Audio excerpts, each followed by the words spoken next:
Neste momento, eu convido o professor Dr. Emanuel Gomes Ciolac para proferir a palestra intitulada Impacto da Inatividade Física durante a Pandemia e Estratégias de Intervenção Remota. Dr. Emanuel possui graduação em Educação Física pela Faculdade de Educação Física de Santo André, FEFISA, mestre e doutor em Ciências na USP e livre-docente em Fisiologia do Exercício UNESP. Professor associado da Universidade Estadual Paulista Júlio de Mesquita Filho, UNESP, coordenador do Laboratório de Pesquisa em Exercício Físico e Doenças Crônicas, LEDOC e UNESP. Doutor Emanuel, muito bem-vindo, muito obrigada por aceitar o nosso convite.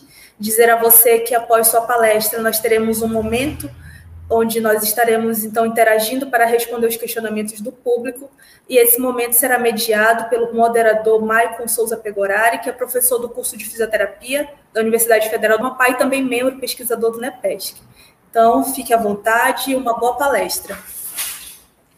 Boa tarde a todas e todos. Um prazer enorme estar aqui com vocês. Vocês me escutam bem? Me ouvem bem?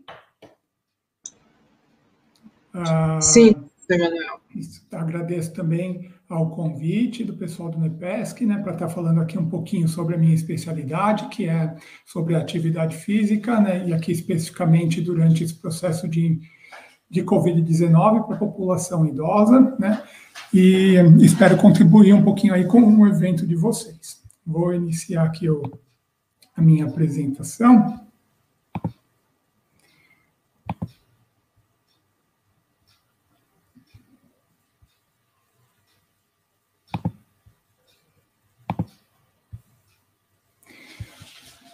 Então, hoje nós vamos falar um pouquinho sobre o impacto da inatividade física durante a pandemia, e quais estratégias que a gente tem para trabalhar de maneira remota com essa população idosa, Mas antes de a gente iniciar falando especificamente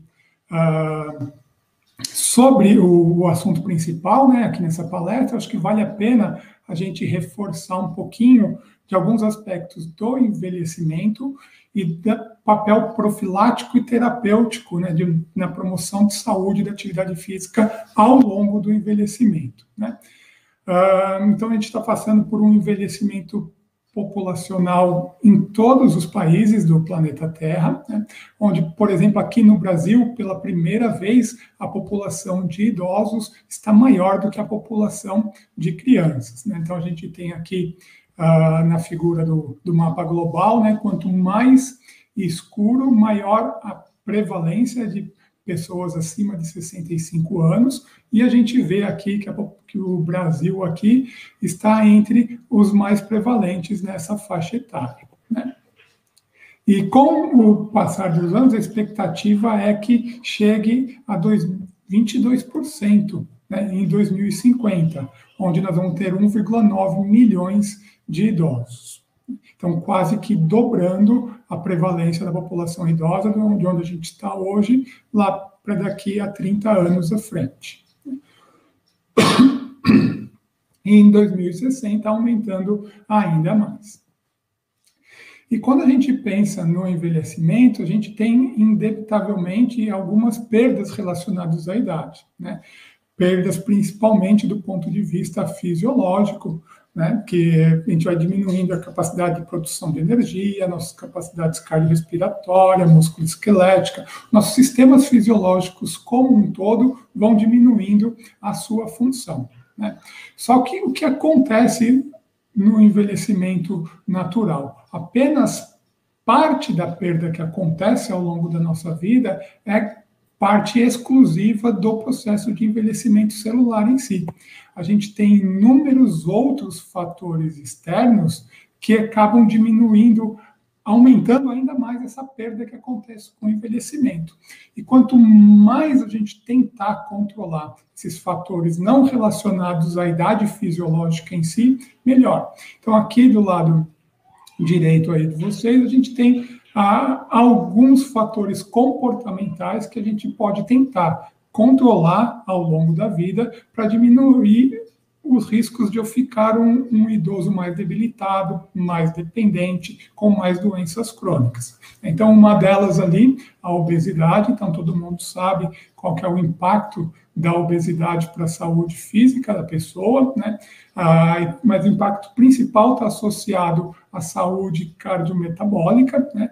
E conforme a gente vai ficando mais velho, que a gente vai perdendo força muscular, perdendo massa óssea, quanto mais peso eu precisar carregar na minha vida, eu vou ter um prejuízo também para o meu sistema músculo-esquelético. Então, quanto mais a gente tentar prevenir a obesidade e as doenças que são inerentes a ela, melhor para o meu processo de envelhecimento, né?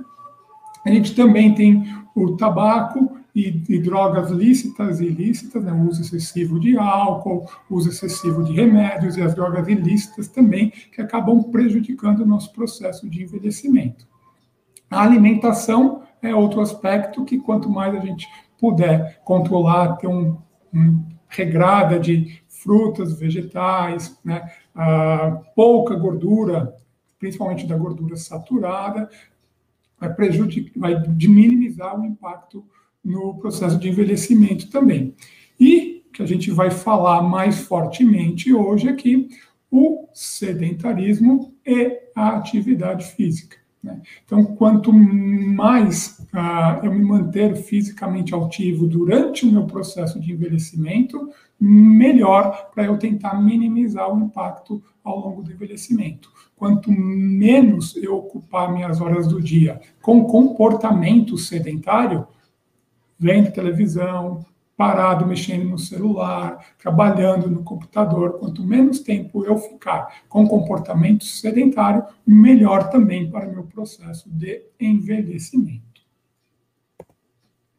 Especificamente com relação à atividade física e ao exercício físico, né, que acontece conforme a gente vai envelhecendo. Então, primeiro, a partir da terceira década de vida em diante ali, a gente tem uma perda das capacidades físicas, especificamente da capacidade musculoesquelética e cardiorrespiratória.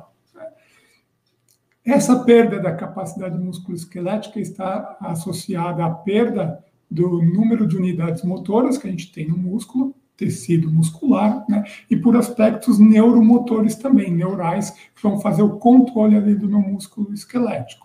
E da capacidade cardiorrespiratória, além de aspectos periféricos que acontecem no próprio músculo, a gente tem aspectos centrais, diminuição no débito cardíaco, o enrijecimento das artérias do nosso corpo, acaba prejudicando também a demanda de oxigênio para os tecidos que vão ser utilizados durante a atividade física, diminuindo a capacidade cardiorrespiratória.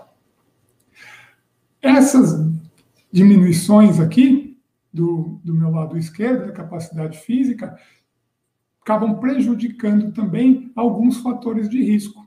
Então, quanto menos massa muscular eu vou tendo ao longo da minha vida, eu vou diminuindo o meu metabolismo basal, né?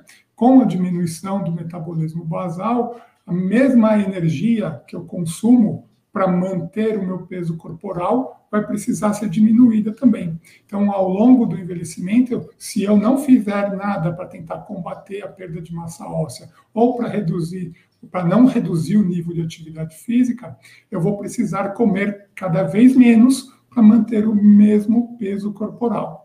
E aí a gente, se conseguir manter o peso corporal, quando estiver na idade acima de 70, 80 anos, a gente pode entrar num processo que a gente chama de não consumir os nutrientes adequados para manter a nossa demanda. Ou, se a gente consumir mais aquilo que a gente precisa, a gente vai para o processo de obesidade.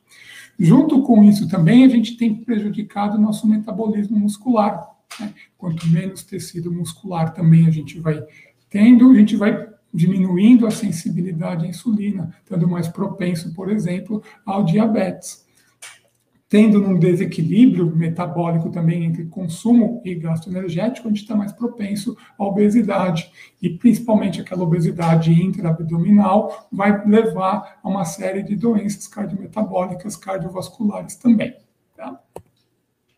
Essas três variáveis em conjunto, elas se interconectam, né, e acabam nos predispondo a uma maior prevalência de doenças crônicas. Diabetes do tipo 2, doenças cardiovasculares, hipertensão arterial, né? Alguns tipos de cânceres, tem pelo menos uns 5 tipos de cânceres que são sabidamente prevenidos com manutenção do nível de atividade física, com uma capacidade física adequada, além da minha saúde óssea. A gente não pode esquecer também que tanto baixos níveis de atividade física, né, como os fatores inerentes às minhas doenças crônicas podem levar a alguns aspectos psicológicos importantes, diminuindo o meu estado de humor e podendo levar também a quadros de depressão, né. Tudo isso em conjunto aumenta o meu risco de morrer prematuramente, né. Então, as pessoas que não praticam atividade física ao longo da vida, tem inúmeros estudos aí demonstrando que a mortalidade precoce é maior comparado com aquelas que são fisicamente ativas, que são bem condicionadas ao longo da vida. Especificamente com relação àquelas doenças do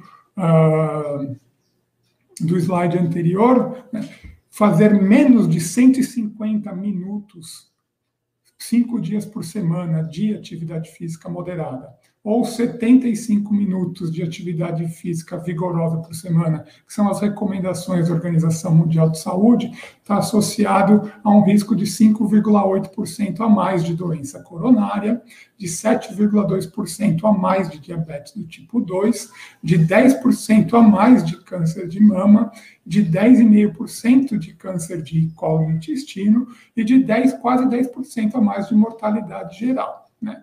No ano de 2018, 5,3 milhões de mortes em todo o mundo foram atribuídos a níveis insuficientes de atividade física, ou seja, menos de 150 minutos por semana de atividade moderada, menos de 75 minutos por semana de atividade física vigorosa, ou uma combinação dos dois, né?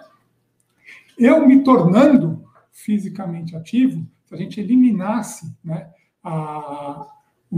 o sedentarismo ou o nível insuficiente de atividade física da face da Terra, se toda a população da Terra fosse fisicamente ativa, a gente teria uma redução, na América, por exemplo, de 13,1% do total de mortes por ano. Na Europa, de 14,5%. Na África, de 16,5%. Né, levando em consideração todos os continentes do planeta, em torno de 15% de mortes por ano poderiam ser evitadas se toda a população do planeta seguissem as recomendações mínimas de atividade física. E uma coisa importante, né, que esse aspecto profilático associado a doenças crônicas e mortalidade podem ser conseguidos mesmo se eu nunca fiz atividade física na minha vida, eu vou começar mais lá para frente, depois dos 50, dos 60 anos de idade. Então, esse gráfico aqui, ele mostra para a gente um resumo de 3 estudos distintos. São todos estudos de coorte, né, onde fizeram um teste cardiopulmonar em indivíduos que tinham mais de 55 anos, entre 55 e 70 anos no início do segmento. E acompanharam esses indivíduos por 10 a 15 anos de segmento e fizeram de novo um teste cardiopulmonar, né, o teste 10 anos depois, e aí continuaram acompanhando por mais 10 anos esses indivíduos, né. Então, tiveram 2 testes realizados no intervalo de 10 anos, o primeiro teste entre 55 e 70 anos, o segundo teste 10 anos após esse primeiro, e os indivíduos foram acompanhados por mais 10 anos, então, seja, 20 anos de segmento. E aí esses indivíduos acabaram sendo classificados em 4 grupos distintos. O primeiro grupo, aqueles que eram fisicamente ativos no primeiro teste, que eram bem condicionados, né? Ou seja, praticavam atividade física de maneira regular durante o primeiro teste, e perderam a sua capacidade física no segundo teste, que é o grupo fit to unfit. Um outro grupo, aqueles que eram condicionados e continuaram fisicamente bem condicionados no segundo teste, que é aqueles que se mantiveram condicionados, o primeiro grupo de 3 ali. Um terceiro grupo é aqueles que eram descondicionados, mas no segundo teste eles se classificaram como bem condicionados, né? muito provavelmente porque eles passaram a realizar um programa de exercício físico para melhorar o seu condicionamento físico ao longo desse segmento. E o último grupo, aqueles que eram descondicionados no primeiro teste e no segundo teste. E aí foi feito o risco relativo de morte de acordo com essa classificação. Então, quem teve o menor risco de morrer? Aqueles que eram bem condicionados no primeiro teste e continuaram bem condicionados 10 anos depois. Não houve diferença significativa entre quem era bem condicionado e perdeu o condicionamento, comparado com aqueles que eram descondicionados e melhoraram o condicionamento. E como era de se esperar, a pior risco de morte foi para aqueles que eram descondicionados e continuaram descondicionados, né? Tem um risco de 1 aqui, né? Então, eu me manter fisicamente ativo ao longo da minha vida é a melhor figura que a gente precisa ter para a nossa promoção de saúde. Mas, se por algum motivo eu comecei a praticar atividade física mais tarde, depois dos 50, depois dos 60, não tem problema, que eu vou continuar tendo os benefícios para a minha saúde, inclusive associados à redução da mortalidade precoce.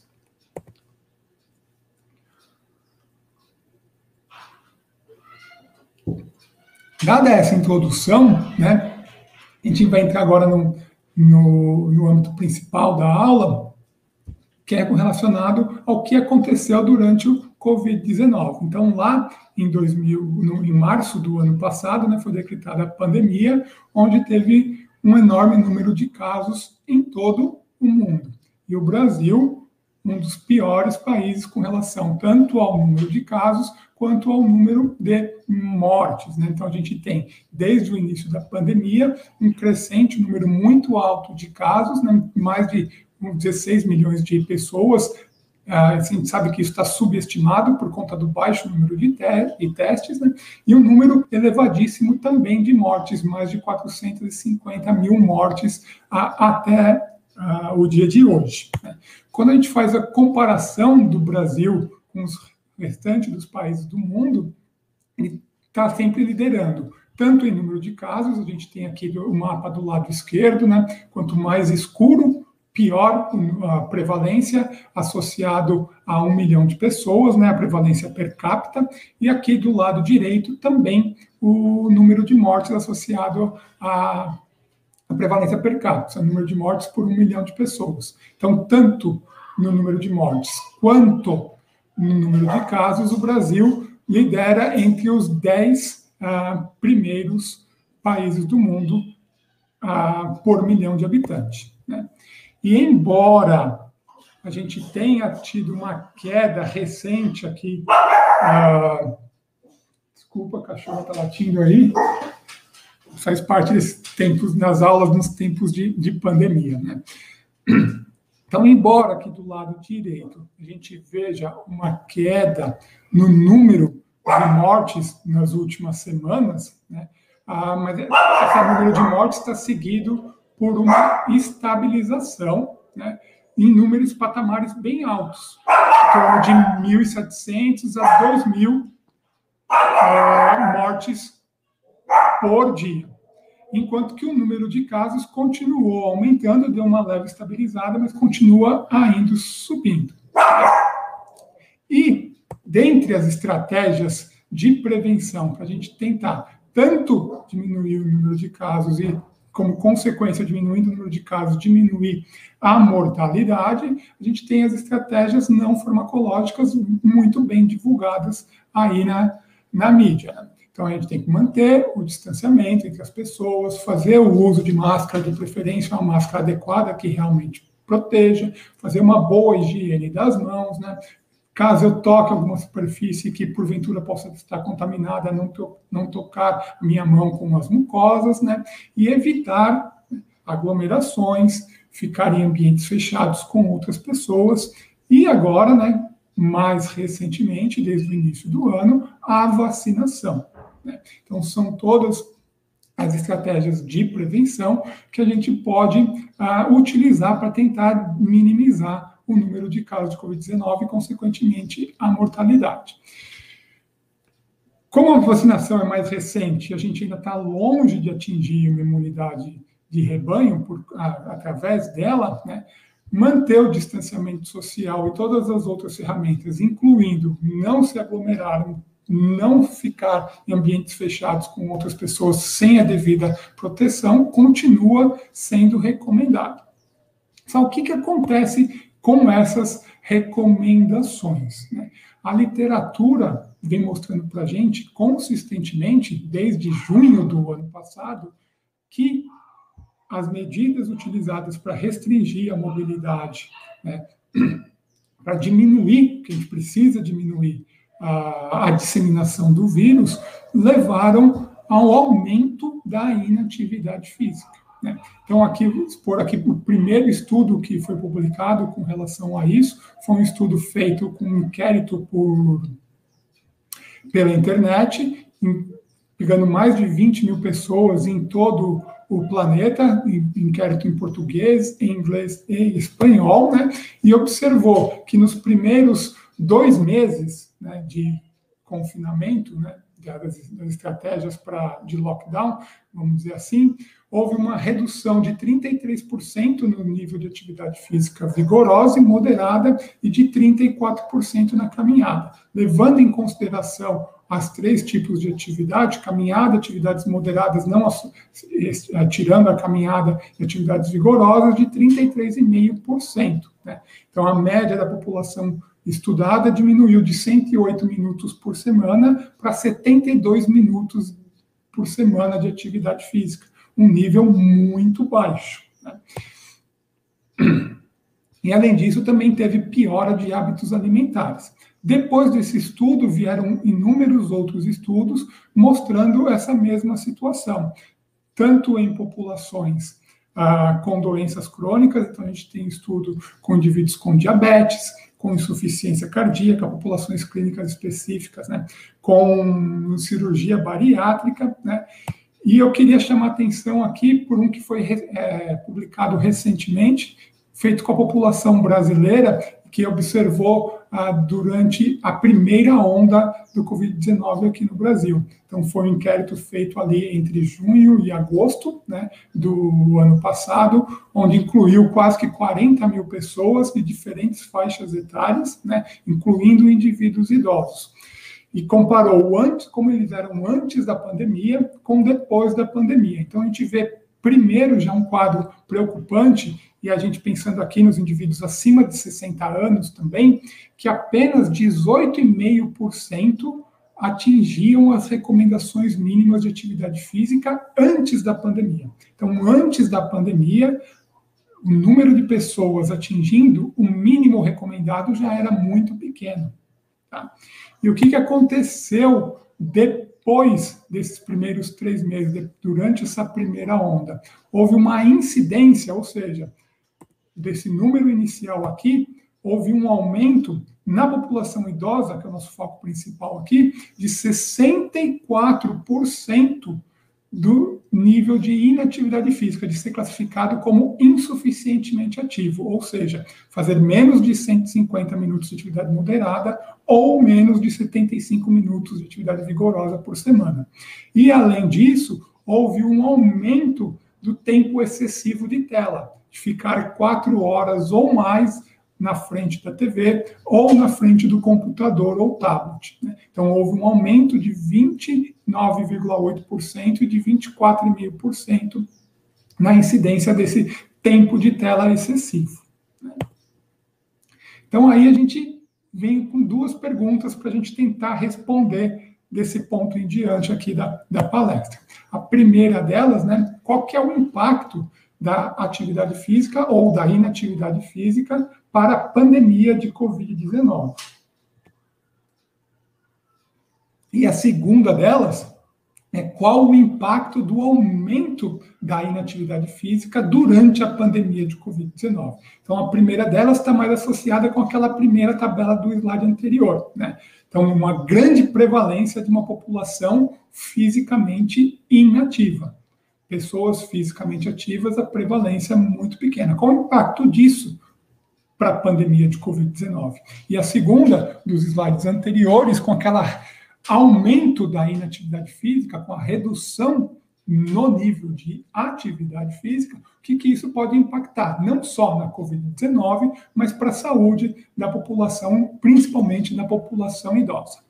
Então, primeiro, para a gente tentar responder a primeira pergunta, eu trago esse estudo aqui, que foi publicado recentemente no British Journal of Sports Medicine, né, que mostrou em mais de 48 mil pessoas qual foi o risco para internação, para ser internado em UTI e para mortalidade por Covid-19. Né? Então, foi incluído nesse estudo, esses 48 mil indivíduos incluídos eram indivíduos que, durante março de 2018 a março de 2020, passaram por, no mínimo, 2 avaliações na clínica onde é conduzido esse estudo de corte. Né? E dentro dessas avaliações, incluía a mensuração do nível de atividade física.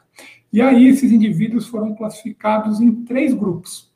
Aqueles que, dentro dessas 3 avaliações, eles se mantiveram constantemente ativos, ou seja, a média das avaliações, eles tinham mais de 150 minutos de atividade moderada por semana, ou mais de 75 minutos de atividade vigorosa por semana. Aqueles que eram constantemente inativos, tinham menos de 10 minutos por semana de atividade física diária, e aqueles que eram insuficientemente ativos, que tinham entre 10 minutos e 150 minutos de atividade. Então, eles faziam menos que o recomendado, mas eles faziam mais do que aqueles que eram completamente inativos. Né? E o risco de hospitalização foi 2,26 vezes maior para aqueles que eram inativos comparado com os que eram ativos. 1,73 o risco de ser internado e ir para a UTI, e 2,5 vezes maior o risco de morte por Covid-19, entre ser inativo e ser fisicamente ativo. A mesma coisa, só que num grau menor, comparando quem era inativo e quem era insuficientemente ativo. Então, a hospitalização, 1,2 vezes menor o risco, se eu for pelo menos insuficientemente ativo, né? O risco de UTI não foi estatisticamente significante, né? Mas o de mortalidade também foi. Então, tinha 32% de chance a mais de morrer pela Covid-19 quem é inativo comparado com quem é insuficientemente ativo. Além desses estudos, tem outros estudos na Espanha, na Coreia do Sul, tem estudo até de colegas nossos aqui do Brasil, pessoal de São Paulo, junto com o pessoal de Minas, que fizeram também por inquérito pela internet, mostrando que pelo menos o risco de hospitalização diminui, e alguns deles mostrando que também diminui o risco de mortalidade, embora esses 2 estudos aqui, o da Espanha e o da Coreia do Sul, tenham alguns vieses importantes, né? Não são tão robustos, os achados não são tão robustos quanto esses daqui. Mas em ambos os casos, vale a pena lembrar que são estudos observacionais, né? Então, a gente acredita que eles dão uma sugestão, né, de que eu posso diminuir a chance de ter um quadro grave de Covid-19, eu tento níveis adequados de atividade física. Além disso, né, é importante a gente ressaltar que tem alguns estudos que ainda não foram publicados, um nosso que ainda está em fase de elaboração e outro também de um pessoal de São Paulo, do Hospital das Clínicas, que está em pré-print, mostrando que quando a gente considera somente indivíduos que são internados, parece que esse efeito da atividade física desaparece, né? Então, todos aqueles estudos anteriores incluíram indivíduos que adquiriram Covid-19, mas que não foram obrigatoriamente internados, né? Então, tem indivíduos que tiveram quadro leve, quadro moderado, quadro grave, precisando de internação. Quando a gente, em 2 estudos, esse nosso e o outro do pessoal do Hospital das Clínicas, quando pega só pessoal que precisou de internação, né, então os quadros graves, né, o nível de atividade física não influenciou, né, nenhum desfecho intra-hospitalar. qualquer evento dentro do hospital e de mortalidade dentro do hospital. Mas vale ressaltar que nesses 2 estudos, tanto o nosso, que ainda não está disponibilizado, são dados que ainda estão em fase de escrita, quanto desse que está disponibilizado em pré-print, né, o nível de atividade física das pessoas incluídas não era alto, né? Então era moderado para baixo. Então pode ser também um viés desses 2 estudos aí.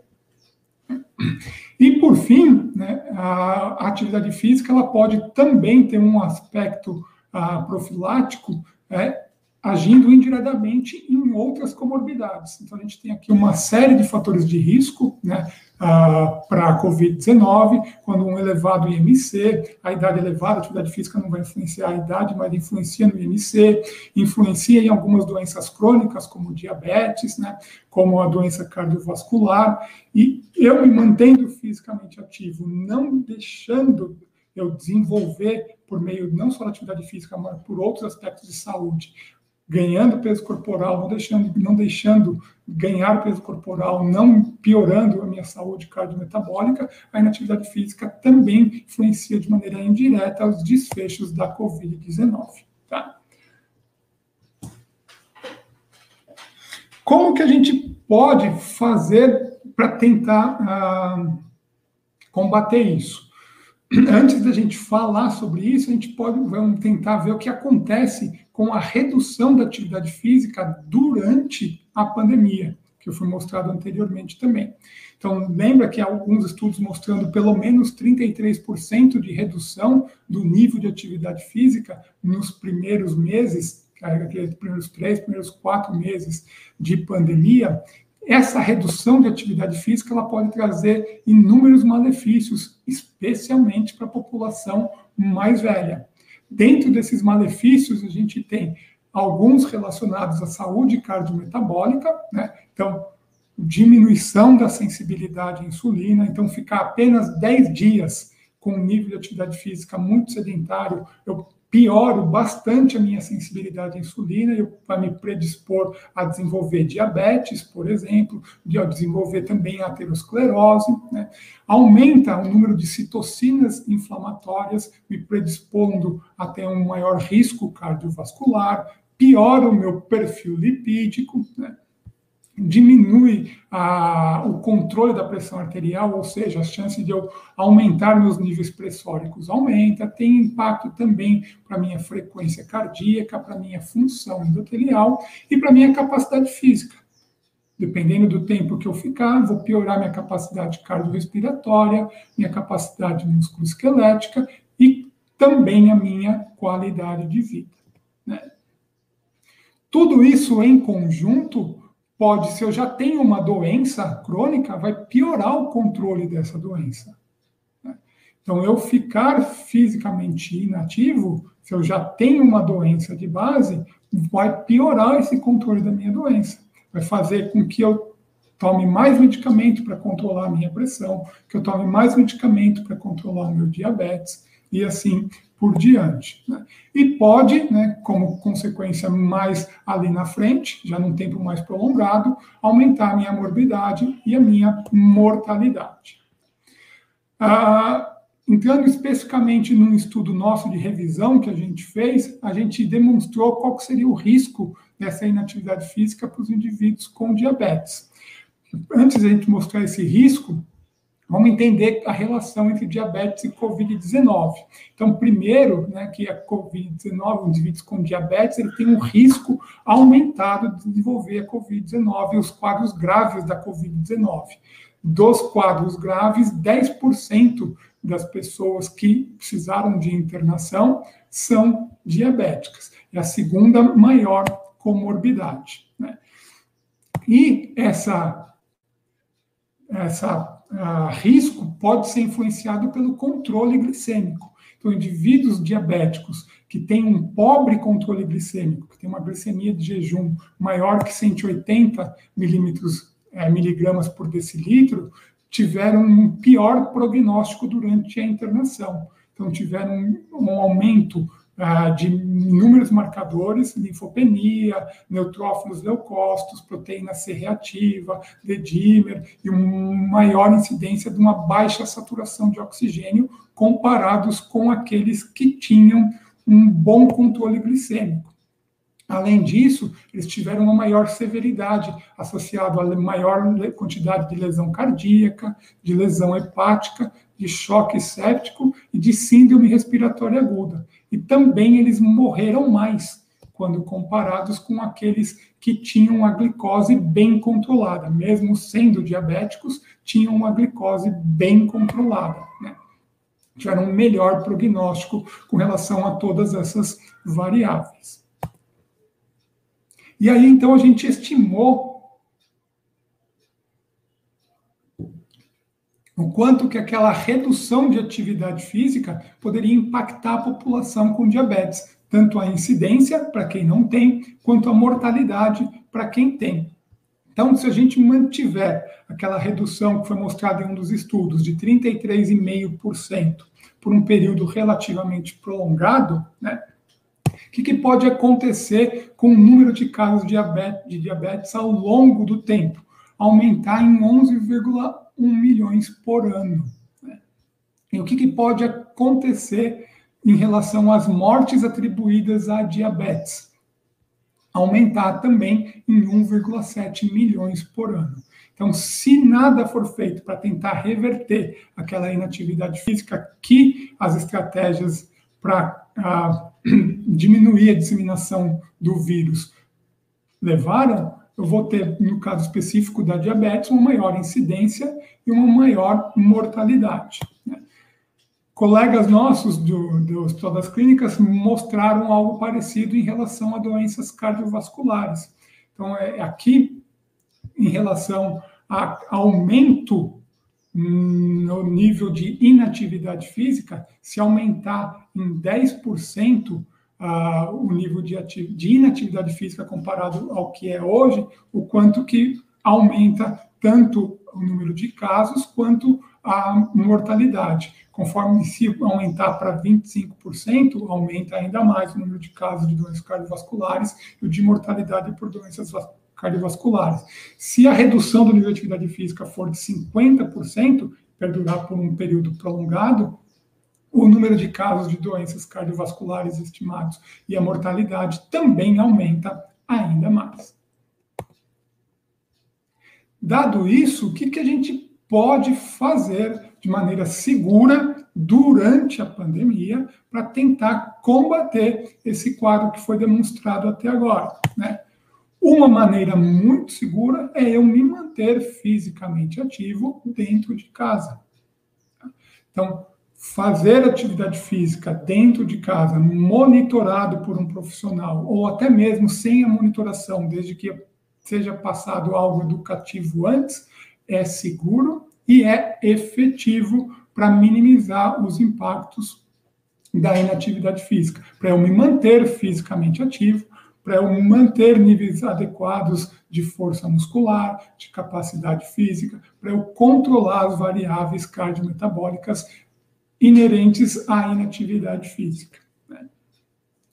Então, nesse estudo nosso, que foi publicado no final do ano passado, especificamente relacionado a diabetes, a gente observou que atividade física realizada em domicílio, controlada à distância ou não supervisionado, diminuiu o risco, é seguro e é saudável em indivíduos pós-infarto, indivíduos com diabetes do tipo 2 gestacional, com indivíduos com hipertensão e indivíduos idosos também.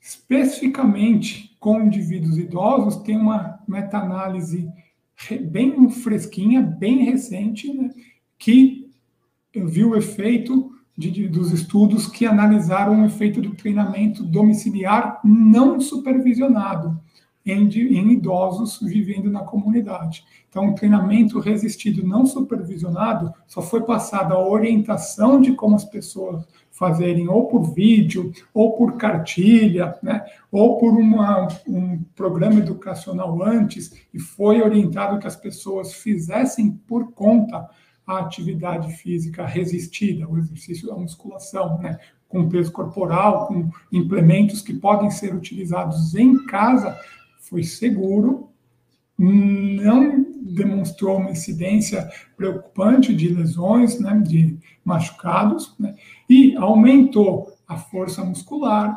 aumentou a habilidade para sentar e levantar de uma cadeira, do teste de sentar e levantar, melhorou o equilíbrio, né? Então são os 3 efeitos principais, e as sugestões, né, que ainda não foram tão robustas, mas que pode acontecer, diminuir o risco de queda e de melhorar a qualidade de vida dessa população idosa. Então, eu fazer exercício físico, no caso aqui, treinamento resistido, dentro de casa, mesmo que não seja com a supervisão direta, né, é seguro e é efetivo para a população idosa. Nós aqui no grupo, nós tivemos experiência fazendo o controle do exercício em casa através do celular, através do WhatsApp de celular com a população idosa. Então, foi um TCC de um aluno nosso, esse trabalho aqui que está disponibilizado em pré-print, onde a gente analisou o efeito de uma sessão de exercício resistido realizado em casa. Então, foi feito agachamento, desenvolvimento com cabo de vassoura, né, flexão de braço na parede, a dorsiflexão plantar dos pés, a remada com cabo de vassoura e o levantamento terra com cabo de vassoura, com orientação via celular individual pelo aluno. Foi feito um inquérito, um questionário para medir o humor desses indivíduos, num dia que eles não fizeram atividade física e no dia que eles fizeram essa atividade física.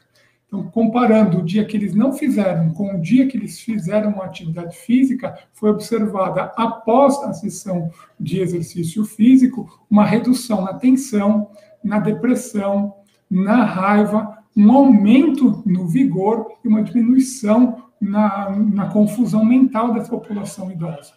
Então, além de eles conseguirem realizar o exercício com a utilização da ferramenta celular, né, foi seguro e foi efetivo para a saúde mental desses idosos. Só que a gente tem um problema com esse tipo de estratégia remota, né? Então, primeiro, nem todo idoso tem um equipamento para a gente passar essa orientação para ele. Mesmo que ele tenha, nesse tipo de orientação remota, a gente precisa ter uma boa internet, né, para ter o vídeo da pessoa que está demonstrando e também para a pessoa que está orientando a aula observar o idoso para saber se ele está fazendo certo e assim orientando, né? E na população idosa, muitas vezes ainda não tem tanta habilidade com o aparelho, né? Vou mostrar alguma experiência que a gente tem com um projeto de extensão nosso também, principalmente a população de baixa renda, né? Ou não tem o aparelho, né? Ou não tem a internet para usar no aparelho, ou não sabe utilizar adequadamente o aparelho, não tem o WhatsApp para ser utilizado no aparelho. Como isso, o que a gente vê como uma estratégia viável? Programas educacionais, né?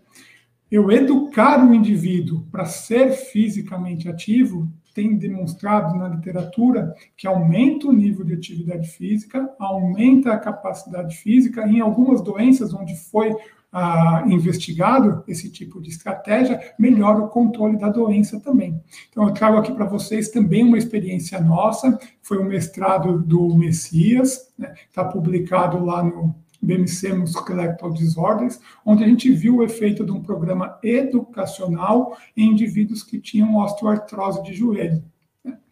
Então, foram incluídos 300 indivíduos randomizados para um grupo educacional e para um grupo controle. O grupo controle ele continuou com o segmento convencional pelo médico dele, né? Então, só fazia todo o atendimento clínico pelo médico, enquanto que o grupo educacional teve uma intervenção interdisciplinar, intervenção com um profissional de educação física, ensinando como que se faz atividade física, como que ele pode fazer atividade física na casa dele ou em qualquer outro ambiente de maneira segura, de maneira efetiva, e também mostrando qual que é o papel da atividade física para a saúde geral e relacionado à doença. E também teve intervenção com nutricionista para controle de peso, com fisioterapeuta para diminuição de quadros álgicos, de quadros de dor, né? Então, foi uma intervenção interdisciplinar. E todos os profissionais incluídos, né, reforçavam a importância da atividade física. Então, embora o profissional de educação física é o que dava a ênfase para esse assunto, todos os outros profissionais, ao final da sua intervenção educacional, reforçava a importância da atividade física. Então, o carro-chefe do programa educacional era atingir a quantidade mínima recomendada de atividade física. Né? O que foi encontrado após 1 ano de segmento? Né? Então, o grupo intervenção diminuiu o IMC comparado com o grupo controle. Não vou mostrar aqui, mas o nível de atividade física, depois de 1 ano, também foi aumentado no grupo intervenção com o grupo controle. E o grupo intervenção, que fez o programa educacional, aumentou o desempenho no teste de sentar e alcançar, no teste de sentar e levantar, no teste do TUG, né? E no teste de subir e descer escadas. Enquanto que o grupo controle, o acompanhamento apenas pelo profissional ortopedista, não resultou em melhora nenhuma ao longo de 12 meses.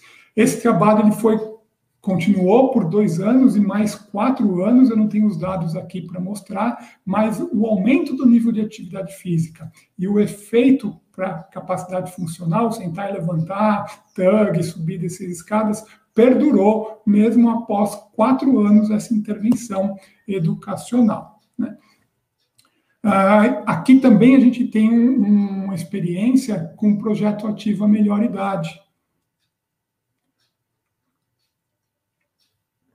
que é um projeto que a gente faz em parceria com algumas ONGs aqui da cidade de Bauru, onde antes da pandemia, né, a gente atendia essas idosas em 4 núcleos diferentes aqui da cidade de Bauru, onde 2 vezes por semana a gente promovia uma sessão de exercício físico e esporadicamente, em alguns momentos ao longo do ano, a gente fazia palestras educacionais, palestras com relação aos benefícios da atividade física, palestras com relação ao benefício de uma boa alimentação, com relação ao bom controle do uso dos medicamentos que elas fazem, né?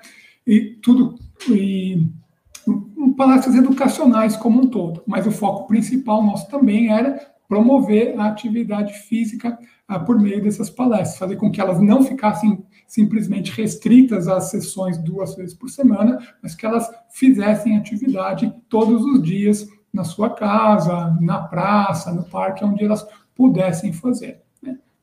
Com a pandemia, o que a gente precisou fazer? A gente teve que interromper esses encontros semanais. E aí a gente foi fazer encontros de maneira remota, né? Primeira dificuldade nossa ali. Antes da pandemia, né, a gente tinha em torno de 130 indivíduos participando desse programa, né? Com a pandemia, né, as pessoas que conseguiam responder aos nossos contatos, seja pelo telefone, seja pela internet, diminuiu drasticamente, de 130 para só 55. E desses 55, a gente tinha os indivíduos que podiam pegar as orientações através de um grupo de WhatsApp, né? E os indivíduos que não tinham o WhatsApp e às vezes não tinham nem o celular, que eram todos indivíduos de baixa renda, né? Então a gente não conseguia passar a orientação de maneira simultânea para elas ou de maneira constante. Então, para esses indivíduos aí que foram para o grupo controle, né? Então, Antes do início da pandemia, eles receberam toda aquela intervenção educacional e também uma cartilha que eles levaram para casa com possíveis exercícios que eles podiam fazer em casa com segurança. Já o grupo intervenção, eles receberam através do WhatsApp, né, vídeos de exercício para serem realizados em casa. Então, a gente montou ali uma plataforma no YouTube, né, eu disponibilizava os vídeos e diariamente a gente disponibilizava esses vídeos no grupo de WhatsApp. Olha, pessoal, hoje o exercício é tal, o vídeo está aqui, veja como vamos fazer igual a gente fazia na aula presencial, né? E foi assim ao longo desse 1 ano de pandemia. O que a gente observou com essa população? Tanto os que estavam ali dentro do grupo do WhatsApp, quanto aqueles que não estavam no grupo do WhatsApp, mas que levaram a cartilha para casa e participaram de todo o programa educacional antes, né? Diferente daqueles outros estudos onde houve redução do nível de atividade física, 12 meses depois, no início desse ano, a gente mediu nível de atividade física, qualidade e humor dessas pessoas. A gente não observou redução significativa em ambos os grupos, na caminhada e na atividade vigorosa, na atividade moderada, desculpa. Só houve redução na atividade vigorosa, né? Em ambos os grupos não houve piora ao longo desse 1 ano de pandemia na qualidade de vida e, pelo contrário, no humor houve até uma pequena melhora em alguns aspectos de humor após 12 meses, né? Algumas recomendações práticas, seja para atuar de maneira remota, seja para fazer o aspecto educacional que a gente tem que ter com essa população idosa. Então, primeiro a gente precisa conhecer esse indivíduo, conhecer seu estado de saúde, conhecer a sua condição física, para orientar adequadamente, seja por meio de estratégias educacionais, seja por meio de estratégias remotas, né?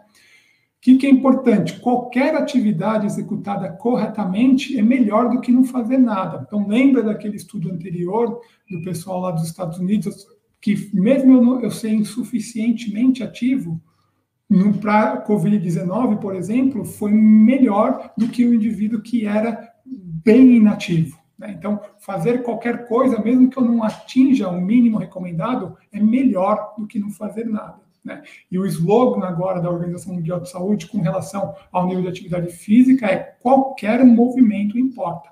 Então, qualquer atividade moderada que eu faça vai ser importante para eu tentar minimizar os impactos do comportamento sedentário da inatividade física.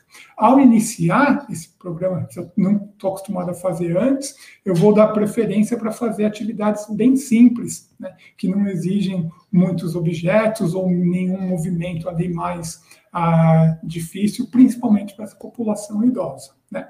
E sempre tentar progredir gradativamente em relação ao volume, frequência e intensidade da atividade que está sendo recomendada.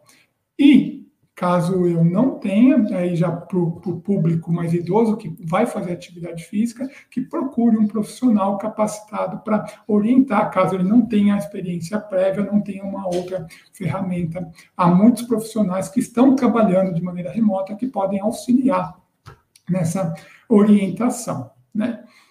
Então, para a gente concluir, né, ser fisicamente ativo, então, ele pode prevenir e controlar inúmeras desordens associadas ao envelhecimento, incluindo, né, o risco de eu ter Covid grave, de hospitalização, de eu ir para a UTI ou até mesmo de morrer. Então, parece que ser fisicamente ativo tem esse papel profilático.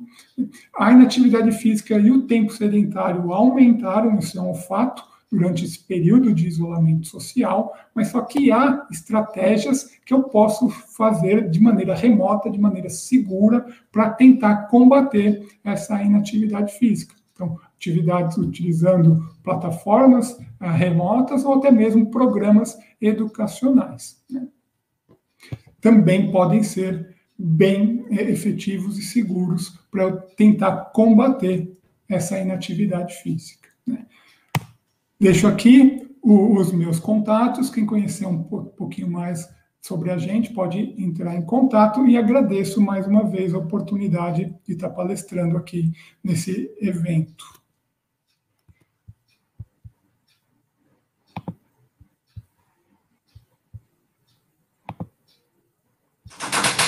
tarde, professor. Obrigado pela excelente palestra. É um prazer conhecê-lo, né? Mesmo que desta maneira. Né? Eu já venho acompanhando as atividades nas redes sociais, né? E a produção do grupo há algum tempo. Inclusive, sugiro que quem estiver aqui nos ouvindo que siga, né, as atividades do professor e do seu grupo, que são estudos, né, iniciativas muito interessantes e que vale a pena a gente acompanhar a produção do professor.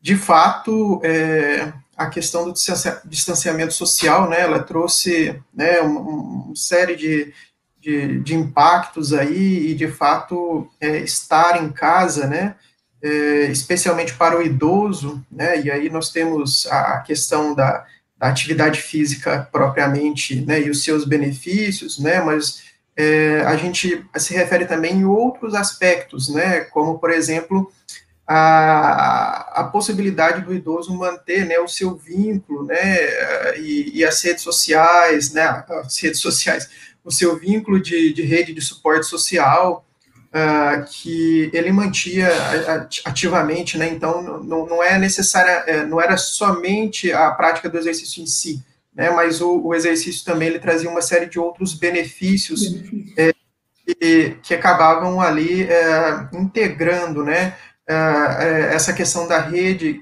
e dessa questão da comunicação do indivíduo com o ambiente, que é muito importante. E, de fato, as questões relacionadas ao tempo, né, de inatividade física e também o tempo de comportamento sedentário, eu acho que todos aqui ficaram um pouco refletindo sobre isso, né, porque a gente tem passado muito tempo do dia, né, sentado, né, muito tempo do dia com tempo de tela. Então, especialmente se a gente considerar aí o envelhecimento como um processo, né, e como nós estamos, né, nos organizando em relação à prática de atividade física, mas especialmente também a questão do comportamento sedentário, né. O ideal seria, né, que ficássemos menos tempo sentado e talvez trabalhássemos em pé, né, seria uma estratégia que talvez pudesse... A recomendação atual, né, é que a cada 1-2 horas no máximo que eu fique sentado é que eu pare, interrompa e vou fazer ali pelo menos uns 15 minutinhos de alguma atividade leve, né, então que eu não fique, que eu interrompa a cada 1 ou 2 horas, né, esse tempo sentado, não precisa fazer um exercício físico, mas que eu faça que eu me movimente de maneira leve, pelo menos uns 10, 15 minutos ali. Sim, com certeza. Professor, nós temos aqui tempo para algumas perguntas, e aí a primeira pergunta aqui, que eu acredito que o senhor também já tenha, de alguma maneira, esclarecido, é a pergunta da Caroline, que ela fala: olá, boa tarde, professor Emanuel, pensando na intervenção remota, quais ferramentas de baixo custo podemos utilizar para incentivar a prática de atividade física de forma segura para os idosos? E aí eu acho que essas ferramentas, elas incluem também a questão da própria avaliação, né, então, como o senhor também trouxe os resultados dos estudos, né, se fosse possível também comentar um pouquinho, né, sobre como essas avaliações também elas eram feitas de forma remota.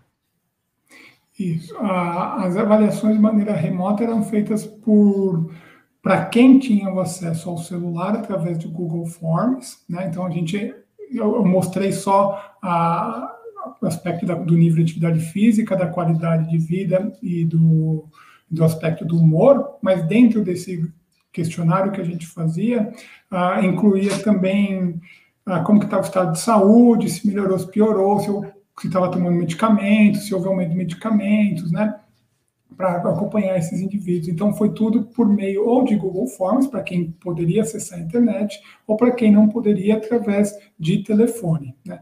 De novo, a maior dificuldade, especificamente com a população que a gente trabalhou. A gente trabalhou com 2 populações distintas nesse período. Uma delas foi desse estudo com a intervenção remota através do celular, que não era uma população de baixa renda. Então, eles tinham o celular com acesso à internet, então não foi difícil para esses idosos, né, fazerem a intervenção, a orientação de maneira remota. Foi feita pelo WhatsApp, a chamada de vídeo do WhatsApp, era feita a avaliação, era feita a anamnese, era feita a orientação do exercício, o indivíduo idoso era orientado a posicionar o celular de uma maneira que o profissional que estava do outro lado observasse o movimento, né, para orientar as sessões de exercício.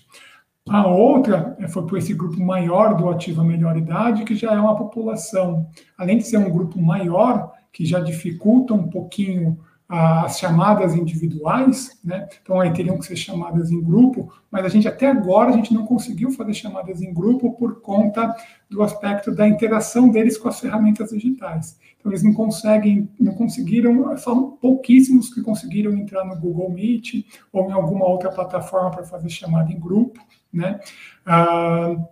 Então, por isso que a gente optou por fazer o encaminhamento dos vídeos através de link do YouTube, onde eles recebiam pelo WhatsApp. E outra coisa, mesmo aqueles que estavam no grupo controle, né, alguns deles a gente tinha o contato o idoso não tinha o celular, mas às vezes o filho tinha. A gente caminhava para o filho passar para o pai, para a mãe ali, né? Então, a gente não sabe o quanto que foi só o programa educacional ou se estava recebendo essas orientações também através do parente que estava ali próximo. Não sei se eu respondi a pergunta ali. Sim, não, com certeza. O professor Areolino, ele pergunta se acredita que a pandemia vai mudar para melhor o cenário da atividade física regular das pessoas no mundo, né? Se existe já, né, se já existia toda essa preocupação e isso se acentuou, né? Inclusive as iniciativas já tanto da Organização Mundial de Saúde e também aqui no Brasil, né? Acho que o grupo Celafix, o material que tem outras pessoas presentes, inclusive foi publicado na Revista Brasileira de Atividade Física e Saúde, são algumas dessas iniciativas, né? Então, o senhor acredita, né? Isso vai mudar? É um cenário incerto? Quais que são os principais desafios aí para os próximos anos? Então, o incentivo para a prática de atividade física vem aumentando constantemente já há um bom tempo, né?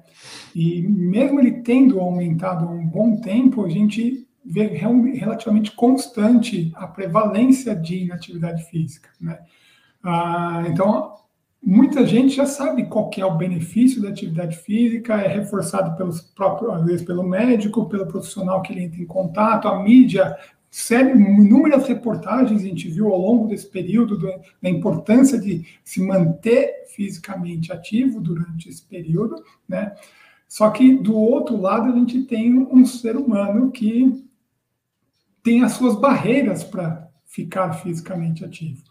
Se a gente tem barreiras para a utilização de máscara, para fazer distanciamento social, né, para fazer medidas mínimas para não pegar o vírus, né, eu acho que a gente tem que estudar ainda mais quais são essas barreiras, né, para tentar combatê-las e fazer com que mais gente fique cada vez mais fisicamente ativo. Eu acho que não só a pandemia em si vai mudar isso, eu acho que a gente tem que ainda tentar ver os aspectos psicológicos, principalmente, que ainda embarreram as pessoas de fazer a atividade física, para a gente tentar combatê-los e tornar a nossa sociedade mais fisicamente ativa. Ok, com certeza a pandemia ela acabou ela ampliou, né, uma série de questões que já eram, né, discutidas há muito tempo, né, e isso, de certa maneira, vai fazer com que nós tenhamos durante esse período e após também, né, uma série de cuidados aí e reforçar mesmo a atenção a respeito do que já vinha sendo colocado, né, e sensibilizado aí na adesão de vida. Sim. Uma coisa antes, eu acho que o que vai mudar para melhor, né, não na população em geral, mas com populações clínicas específicas, né, que a pandemia trouxe, e eu acho que vai ser um aspecto positivo que vai continuar, é de aumentar a adesão para programas de reabilitação, principalmente, seja reabilitação primária ou reabilitação secundária, porque muitos desses programas eram sempre feitos de maneira presencial. E com a pandemia, houve a necessidade de fazer ele de maneira remota, né? Com isso, de maneira remota, a gente pode atingir um número muito maior de pessoas. Então, isso eu acho que pode auxiliar a aumentar a adesão à prática de atividade física, aos programas de reabilitação ou o exercício físico em si. Mas, de novo, tem a pessoa do outro lado que tem que vencer a sua barreira. Não adianta somente a gente oferecer, ela tem que vencer a sua barreira de ser insuficientemente ativo. Com certeza, são perspectivas aí, né, da era digital e que vai ser um caminho que a gente acredita que vai ser sem volta, né, a gente vai precisar incorporar isso de alguma maneira, né, como já está acontecendo. Professor, nós estamos já com o tempo vencido, eu gostaria de agradecer mais uma vez, foi brilhante a sua palestra, foi muito importante a gente poder refletir aqui sobre todos esses aspectos, ficamos curiosos, vamos depois ler os estudos com calma. Então, muito obrigado pela sua presença e a gente também espera contá-lo em momentos aí posteriores com a sua presença. Eu que agradeço mais uma vez. Muito obrigado. Até mais, um abraço. Obrigado.